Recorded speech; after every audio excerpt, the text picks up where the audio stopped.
Buenas tardes a todos. Kalispera. Vamos a dar comienzo a la jornada sobre los 200 años de la independencia griega en la UBA. En nombre de la Cátedra Libre de Estudios Griegos, Bizantinos y Neohelénicos, les agradezco mucho su presencia y muy especialmente a los importantes expositores que hoy van a relevar algunos aspectos de este bicentenario. A la embajadora de Grecia, la señora Elizabeth Fotiadou, al arzobispo metropolitano griego de Buenos Aires y toda Sudamérica, Monseñor Iosif, al doctor Pablo Caballero, al doctor Pablo Ubierna y a la profesora Nora Llamó. Y también quiero agradecer a la CV, la Secretaría de Extensión Universitaria y Bienestar Estudiantil de la Facultad de Filosofía y Letras de la Universidad de Buenos Aires, y de la que depende esta cátedra libre, por brindarnos el espacio académico para dar cuenta de esta feliz y significativa coincidencia entre los 200 años de la fundación de esta facultad, de esta universidad, no de la facultad, disculpen, de esta universidad, por un lado, y los 200 años de las guerras de la independencia griega, por el otro, a las que también queremos honrar, de acuerdo al espíritu que animó la creación y el funcionamiento de esta cátedra desde hace 12 años. Quizás sea demasiado obvio o trillado indicar la inmensa deuda que tiene con la civilización griega la cultura occidental y desde la globalización la humanidad toda, ¿no? Pero no por obvio debemos dejar de nunca de recordarlo, admirarlo, agradecerlo, porque una inmensa parte de los valores y las nociones más provechosas y constructivas que hacen a nuestro bienestar, dignidad y calidad de vida provienen de Grecia. Y esos rasgos que asociamos particularmente con su periodo clásico, perviven hoy en la República Helénica moderna, para cuya constitución fueron fundamentales estas guerras de independencia, que ya de por sí son todo un símbolo, ¿sí?, de lucha por esa libertad del espíritu política e individual, que vinculamos a esa preciada democracia que ellos crearon y nos legaron como modelo hace 2500 años. Aunque hay quienes enfatizan las diferencias y las ven en términos de discontinuidades, ¿sí?, una gran mayoría de los estudiosos ve una continuidad, ¿sí?, evidente entre la Grecia antigua y la actual. Comenzando por las coincidencias geográficas, ¿sí?, de zonas clave de la civilización griega arcaica, clásica, helenística, imperial y luego bizantina, ¿sí?, con el territorio que hoy ocupa la República Helénica. Un paisaje único que sigue estando ahí, el mismo que muchos elogiaban y cantaban en la antigüedad y hoy todavía millares de visitantes, ¿sí? Una variedad admirable, reflejada por la pluralidad inherente a esa concepción tan inclusiva del ser humano griega y de la convivencia democrática, ¿sí?, que también es una continuidad lingüística, porque tenemos desde los vestigios micénicos y los primeros testimonios escritos homéricos hasta el idioma griego contemporáneo una continuidad de los principales rasgos léxicos, morfológicos, sintácticos y fonéticos, mucho mayor, por ejemplo, que la continuidad que pudiéramos encontrar en las lenguas romances actuales respecto del latín clásico del cual proceden, ¿sí? Perdón. En el marco de ese ámbito físico atravesados, digamos, por esa lengua, también hay una continuidad impresionante de hábitos, costumbres, valores y modos de estar en el mundo que resultan realmente asombrosos para cualquier forastero conocedor del pasado más lejano. Bizancio, el imperio romano de Oriente, que sobrevivió 1000 años al de Occidente, es un ejemplo contundente de esta continuidad. E incluso cuando ya debilitado sucumbió al dominio del Imperio Otomano, con su capital, Constantinopla, hoy Estambul, en 1453, la cultura y la lengua griega se sostuvieron en partes clave de su territorio durante 4 largos siglos de opresión turca, hasta que en el 800 tanto la población sometida de Grecia como griegos de la diáspora y muchos extranjeros amantes de la cultura helénica se unieron en el Agonas, ¿sí? La lucha, el conflicto armado librado desde 1821 para la Heleniki Epanastasi, ¿sí? La revolución griega, con la ayuda de Rusia, Francia y Reino Unido, que no lo hacían por motivos solamente económicos o estratégicos geopolíticos, sino también ideológicos. Lucha que en episodios sucesivos fue consolidando las bases de la República Helénica hasta su pleno reconocimiento en 1830. Y más allá de los aspectos estrictamente bélicos o políticos de esta gesta, hoy los oradores de esta jornada van a hacer referencia al rol fundamental de agentes clave de este proceso, como lo fueron la Iglesia, los filohelenos y la mujer. Y cómo lo sintetiza esto la letra del himno nacional griego, con sus referencias a su tradición cultural, así como, por otro lado, la literatura que lo reflejó en su momento y más tarde. Grecia, de nuevo libre, supo recuperar esa misma riquísima herencia espiritual que inspiró antes movimientos como el Renacimiento florentino y el humanismo europeo del siglo XV en adelante, pero también antes otros renacimientos como el carolingio en el siglo IX y más todavía el de la Escuela de Traductores de Toledo del siglo XIII, o después del Renacimiento italiano, movimientos como el iluminismo y el romanticismo, que estaban muy permeados, digamos, de estos valores helénicos, que incluyen el romanticismo, por supuesto, las revoluciones independentistas, del siglo XIX de Hispanoamérica, de América en general, y la griega. ¿Sí? Y esta herencia no es nada ajena al desarrollo de nuestras instituciones formativas argentinas. En nuestro territorio, la creación de la Universidad de Córdoba en 1613 por parte de la Iglesia, mediante la tarea digamos, educativa de la Compañía de Jesús, significó que la enseñanza de la lengua griega y la cultura clásica tuviera un lugar constante y destacado en la formación de los intelectuales de la zona. Tarea educativa que los jesuitas también llevarían adelante desde 1617, fíjense, son 4 años después, en la ciudad de Buenos Aires, en el Colegio de San Ignacio, que estaría en lo que sería hoy la actual Plaza de Mayo, ¿sí? Y después cuando se trasladó también en 1662 a lo que hoy sigue estando ahí, el actual predio de la Manzana de las Luces, donde en 1772, un siglo después, no poco antes de que Buenos Aires pasara efectivamente a ser la capital del flamante virreinato del Río de la Plata, allí se creó el Real Colegio de San Carlos, que más adelante por decisión del presidente de origen griego, Bartolomé Mitre, se convirtió en 1863 en el Colegio Nacional de Buenos Aires, que es un bastión tradicional de la enseñanza del latín y del griego clásico, incluso hoy, aunque en mucha menor medida, por supuesto, pero sigue siéndolo. Y ya producida la Revolución de Mayo y la independencia, ¿sí? La declaración de la independencia, en 1821 se inaugura oficialmente la Universidad de Buenos Aires con un decreto del gobernador de la provincia de Buenos Aires, el brigadier general Martín Rodríguez, impulsado por el ministro de Gobierno, Bernardino Rivadavia.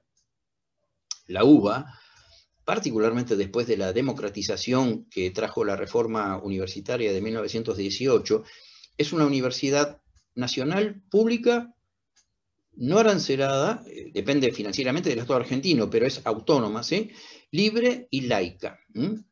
Considerada uno de los centros de estudios más prestigiosos de América y del mundo, es la mayor universidad de Argentina y fue el marco fundamental del notable y extendido filohelenismo, ¿sí? Que caracterizó a los intelectuales, políticos y literatos argentinos de fin del siglo XIX y de principios del XX. la presencia en ella, en la UBA, de la cultura griega, está dada ya desde las divisiones departamentales que el siglo XIX nos lega desde sus precedentes de las universidades de Bolonia, París, el iluminismo. ¿Sí? En 1896 abre sus puertas la Facultad de Filosofía y Letras, donde los estudios de griego clásico ya tenían su antecedente en la formación de los juristas de la Facultad de Derecho, y donde el idioma y su cultura antigua se enseñan desde entonces, en estos más de 100 años, con una importante carga horaria en la carrera de letras, más particularmente la de letras clásicas, pero para beneficio también de los cursantes de filosofía, de historia y de otras ramas o departamentos de letras, otras especializaciones, ¿no? Por su parte, la cultura y la lengua griega modernas comenzaron a tener su espacio dentro de la UBA en 2004 con los cursos organizados por la sección medieval del Instituto de Filología Clásica, y luego en el 2009, en el marco de la CV, con la creación de esta cátedra libre de estudios griegos, bizantinos y neohelénicos, que organiza regularmente cursos trimestrales abiertos a toda la comunidad, gratuitos, y actividades como esta de hoy, ¿no? Bueno, la trascendencia del bicentenario griego implicó todo tipo de proyectos, de celebraciones y actividades por parte de los griegos en su país y en el extranjero, o incluso de esta cátedra libre, ¿sí? Pero la dura realidad de la pandemia redujo todo a proporciones más que mínimas, ¿sí? Sin embargo, la importancia que ya aludimos que tiene la cultura helénica para esta universidad, y más todavía para esta facultad, hacían impensable que no diéramos cuenta de este aniversario tan significativo, aunque fuere por ahora con este homenaje modesto en términos de duración.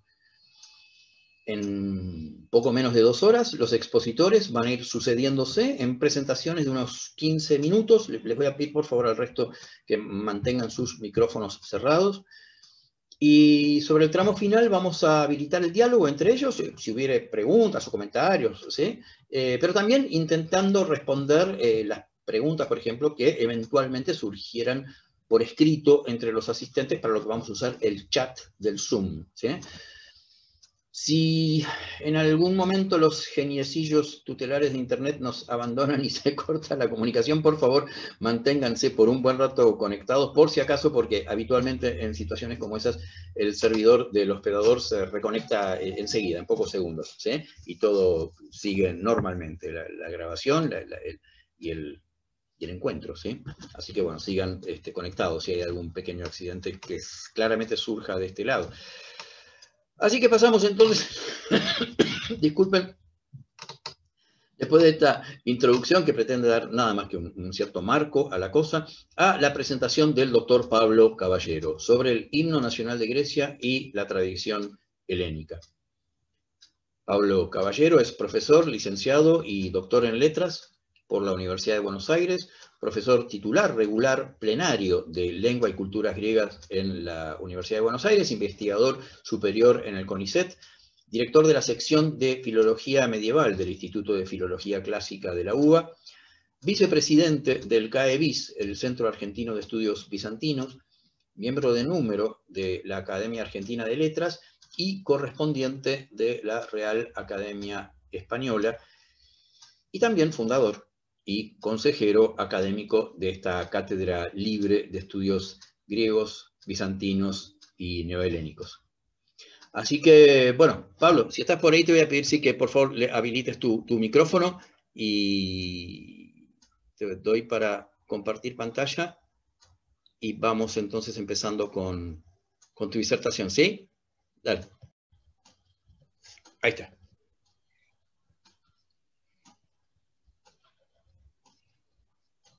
Bueno, gracias Jerry por la presentación y felicitaciones por esta iniciativa, que es un hecho que se la merece. Bueno, voy a hablar sobre el influjo clásico en el himno a la libertad de Solomós y obviamente un poco sobre el autor mismo. ¿Quién fue Dionisio Solomós? Fue el hijo natural reconocido tras la boda de un nuevo rico y neonoble, un tal Nicolás, y hijo también de una doméstica, Angélica Nicli. Tuvo 3 medio hermanos y un hermano con los que hubo sucesivos pleitos por la herencia y por su situación de hijo primeramente bastardo, digamos. A pesar de eso, entre los 10 y los 20 años pudo estudiar en Italia, no solo en Venecia, Cremona, Padua, sino también en la Universidad de Pavía. Estudió literatura latina, italiana, francesa, inglesa, e inició la carrera de Derecho, si bien no la terminó. Por supuesto, también estudió latín, griego clásico y francés. En él influyeron mucho las ideas filosóficas de Schiller y de Hegel, con los que generó o se sumó a un prerromanticismo en el que se mezclan elementos clásicos y románticos y se centran en el espíritu del pueblo, en los conceptos de patria, nación, individuo, religión, naturaleza, libertad, deber, que son todos conceptos que van a aparecer en la obra de Solomós. Busca así construir un género nuevo en el que se combinen la prosa, el verso lírico y el tono satírico incluso. La Revolución de 1821 despertó en él la idea de escribir en griego popular, a pesar de que no lo tenía del todo fresco, por decir así.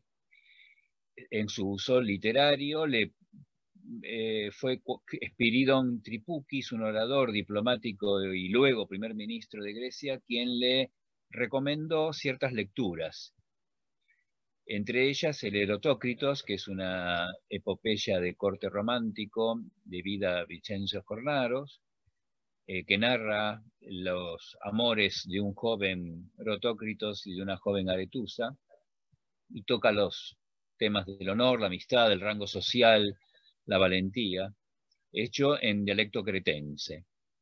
Y que además le recomendó Tripukis, Tricupis, que viera unos poemas populares que circulaban manuscritos, los poemas de Atanasios Christopoulos, de Yanis Vilarás, todo material que le sirviera al mismo tiempo de inspiración y de reflote de una lengua popular de uso literario. Forma así la llamada poesía oral del heptaneso, la escuela heptanesiota, es decir, de las 7 islas que son Kerkyra, Pagí, Lefkada, Kefalonia, Izaki, Zakynthos y Kythira. Escribió en esta escuela con el dialecto del griego demótico. Y los miembros de esta escuela, que están allí mencionados, fueron los que construyeron una identidad nacional.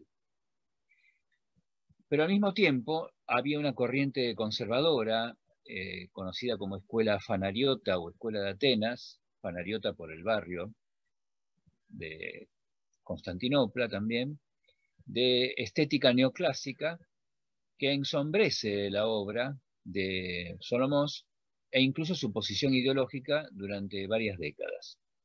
Sin embargo, Solomós fue estímulo para la generación del 80, liderada por Costis Panamás, que impuso la poesía en Dimotiquí, y de tal modo Solomós se convirtió en el poeta nacional.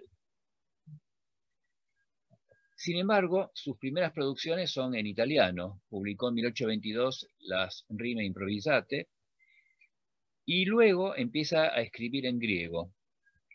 A la muerte de Lord Byron, de 664 versos, es su obra más extensa. Recordemos que Lord Byron muere en Mesolonghi en 1824. Poco después, Solomós le dedica este poema. Hay unas cuantas obras incompletas de Solomós que fueron editadas por Jacobo Polilás en 1859, con unos prolegómenos, y luego hubo varias ediciones más a medida que fueron apareciendo otros manuscritos del poeta. Estas obras suelen tener diversas versiones e intervenciones de los editores, porque el mismo Solomós marcó diferencias, variantes, y no siempre se estaba seguro de cuál era la que en realidad él deseaba como última versión.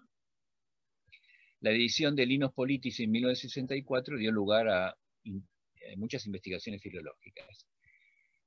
La restante obra de Solomós es el poema Lambros, el Cretense, la tríada de Missolonghi, que como sabemos es una ciudad que fue sitiada varias veces a lo largo de 4 años. En uno de esos sitios muere Lord Byron, y la derrota de esta ciudad vuelca a Europa a favor de Grecia. Eso fue la parte positiva del drama.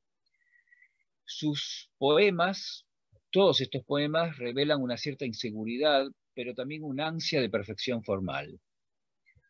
Las composiciones de 1834 son 4 poemas satíricos y 4 líricos. Y también escribió los epigramas, que es la forma con la que se une a una tradición más milenaria, dado que es la forma poética más cultivada a lo largo de todo Bizancio. Ahora bien, también compuso en prosa un diálogo que se ocupa del problema de la lengua y data de 1823-24, y La mujer de Zakynthos. Luego de esto se exilió a Kérkira, o sea, Corcira o Corfú, en 1828, con muchos problemas de familia. Eso hace que deje de escribir y que lamentablemente se torne alcohólico. Aunque nos parezca mentira, Solomós nunca viajó a la Grecia continental. García Gálvez interpreta el periodo de Zakynthos, o sea, el de 1818 a 1823, como el de aprendizaje y paso de poeta local a nacional. Mientras que el periodo de Corfú, que va a llegar hasta prácticamente su muerte, lo interpreta como el periodo de madurez y paso del poeta nacional a poeta europeo. Un ejemplo de este paso a poeta europeo es precisamente el Himno a la Libertad, que escribió en mayo de 1823. Aquí tenemos la primera página de su partitura. Este himno consta de 632 octosílabos. Es un poema épico lírico que recuerda a los de Jorge de Pisidia, por ese componente claramente épico, pero también con una gran carga lírica y de alabanza, de elogio, en este caso no a una persona, sino a la misma patria. Están organizados estos octosílabos como 158 cuartetos en rima consonante, AB, AB, y los versos impares son octosílabos paroxítonos, mientras que los pares son heptasílabas oxítonos, de modo que su acento oxítono le añade una sílaba. Todos los versos tienen acento en la tercera y la séptima sílabas. Se trata de un saludo a la libertad, que como él mismo dice en la estrofa 2, surgida de los huesos sagrados de los griegos. Menciona las batallas, es así una proclama contra la tiranía otomana y un reclamo de apoyo a los europeos. Pero al mismo tiempo plantea las cuestiones de la lengua popular y del Estado independiente. Como vemos, la lengua popular fue, y su uso y su imposición, fue una de las grandes preocupaciones de Solomós. La estrofa 2 actúa como estribillo porque el texto se repite en las 17, 74 y 87. Y dice, Aptacoca la galmeni, tonelinon tayera, que samprota andriomeni, jere o jere el efsiria. De los huesos surgida de los griegos sagrados, y viril como al principio, salve, oh salve, libertad. La estrofa 1 también se repite en la 122 y dice, Segnorizo apotincopsi, tu espaciu tentromeri, tenorizo apotinopsi, umevia metrai tigi. Te conozco por el corte de la espada terrible, te conozco por la vista que con prisa mide la tierra, haciendo alusión a la patria. Voy a hacer mención de algunos detalles. En la estrofa 14, verso 2, habla de Hitrisatria kefalí, donde aparece un prefijo aumentativo, tris, que está registrado en el Thesaurus Lingua Hebraica 389 veces desde el siglo VI a.C., pero que fue utilizado especialmente a lo largo del período bizantino en textos biográficos, hagiográficos, teológicos, históricos, de oratoria, actas conciliares, épicas, sinaxarios, menologios, léxicos, novelas, epigramas, epístolas, en autores muy diversos. Es un ejemplo de un término de larguísima tradición literaria sostenida a lo largo de las épocas. No es casual que Solomós haya retomado un término de ese abolengo en este poema.